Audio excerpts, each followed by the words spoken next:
Cheuk-yan is the most iconic figure of the independent labor movement in Hong Kong. He dedicated most of his life to the labor and democratic movement in Hong Kong. I'm Cheuk-yan. You can all call me Yan. I think Yan is quite a Swedish name, right? So it's easier. Yeah, and actually Yan in Chinese means a very good word. It means human.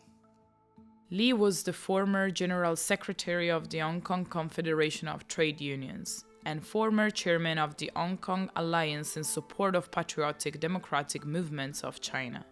After graduating from university in 1978, Lee gave up a career in engineering and devoted himself to serving the working people.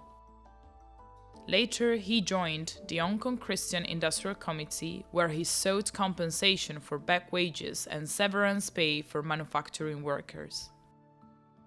Lee was determined to make a change. Many major labor protests over the past 3 decades, such as the 2007 bar bender strike and the 2013 dock workers strike, were all launched with the support of Lee and the Confederation. When the student movement broke out in Beijing in 1989, Lee was responsible for bringing Hong Kong people's donations to Beijing and witnessed the Tiananmen Square massacre with his own eyes. Ever since his return to Hong Kong, he took on the mission of telling the world the truth about June 4th.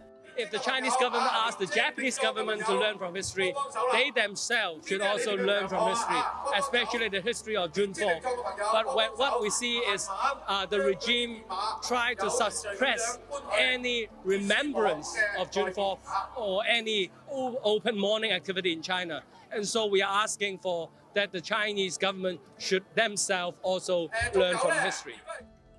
Under his leadership, the independent trade unions in Hong Kong became the pillar of the democratic movement and always stood firm with the people in the fight for democracy in opposing Article 23 of the Basic Law, the Umbrella Movement, and the Anti-Extradition Law Amendment Bill movement. Over the past 40 years, Lee Cheuk-yan has never ceased fighting for social justice. Even though it brought him imprisonment, he has no complaints, no regrets.